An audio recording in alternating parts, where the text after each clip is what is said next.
ஒரு விவசாயி இயற்கை விவசாயத்தை முழுமையாக எப்படி ஒரு தற்சார்பு பண்ணையாக தன்னுடைய பண்ணையிலேயே தேவையான அனைத்து இடுபொருட்களையும் உற்பத்தி செஞ்சு வெற்றிகரமான இயற்கை விவசாயம் பண்ணுறதுக்கு நம்ம வழிகாட்டுறது தான் நம்முடைய முதல் நோக்கம்.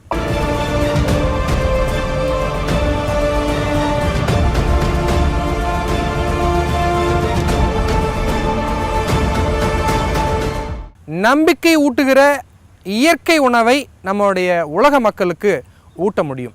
அந்த வகையில் இதுவரைக்கும் நம்ம பார்த்தது எல்லாமே பஞ்சகவ்யம், கவசதியின் கரைசல், மீன் கரைசல், அதே போல் இன்றும் ஒரு முக்கியமான இடுபொருளான ஜீவாமிர்த கரைசல். ஒரு மனிதனுக்கு எப்படி பல்வேறு நோய்கள் வருகிறதோ அதே போல் பயிருக்கும் பல்வேறு நோய்கள் வரும். ஏன்னா இந்த பயிரில் பூச்சிக்கும் நோய்க்கும் தேவையான உணவு அவ்வளவு இருக்குது, அதனால தான் வருது. சரி, ஒரு புறம் அதை பார்க்குறதுக்கு முன்னாடி இந்த ஜீவாமிர்த கரைசலை பற்றி சொல்லிடுறோம்.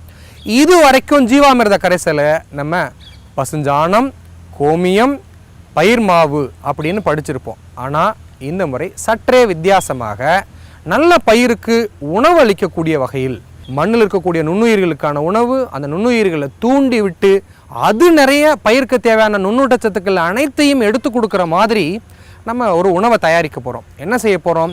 ஜீவாமிர்த கரைசல். ஜீவாமிர்த கரைசல் பயிருக்கு உணவு தயாரிக்கக்கூடிய நுண்ணுயிர்களுக்கான உணவு, அதாவது மண்ணுக்கான உணவு.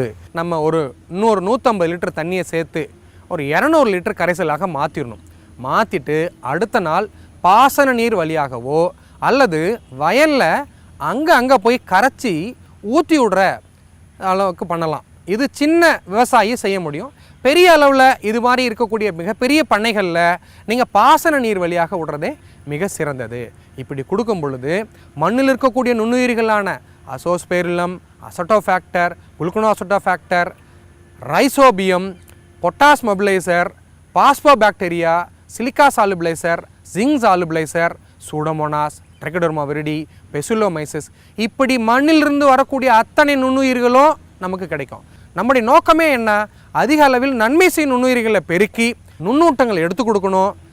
ஆதார சத்துக்கள், முதன்மை சத்துக்கள், அடுத்து நுண்ணூட்ட சத்துக்கள், இந்த 3 வகையான சத்துக்களையும் பயிருக்கு எடுத்து கொடுக்கக்கூடிய நுண்ணுயிர்களை பெருக்கணும். அப்போ ஜீவாமிர்த கரைசல் யாருக்கு உணவு அப்படின்னா மண்ணுக்கு உணவு, மண்ணில் இருக்கக்கூடிய நுண்ணுயிர்களுக்கு உணவு.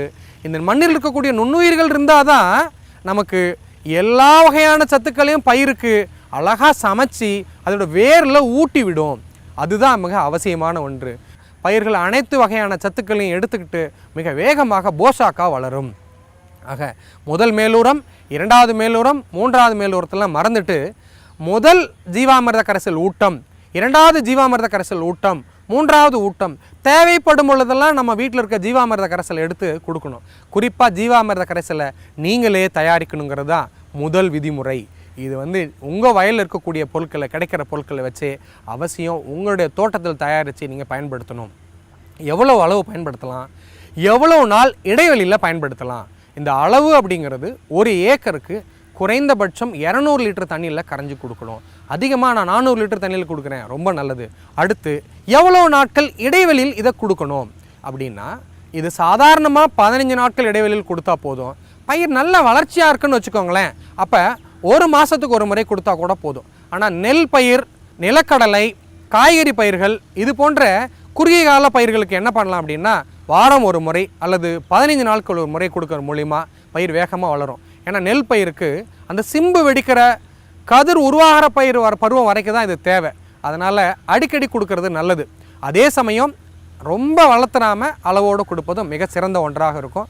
ஜீவாமிர்த கரைசல் எல்லார் தோட்டத்துலேயும் 1 ஏக்கருக்கு 1 ட்ரம் அப்படிங்கிற வகையில் நம்ம வச்சுருக்கிறதா மிக சிறந்த முடிவு. அப்போ தான் வெற்றிகரமான இயற்கை விவசாயம் செய்ய முடியும்.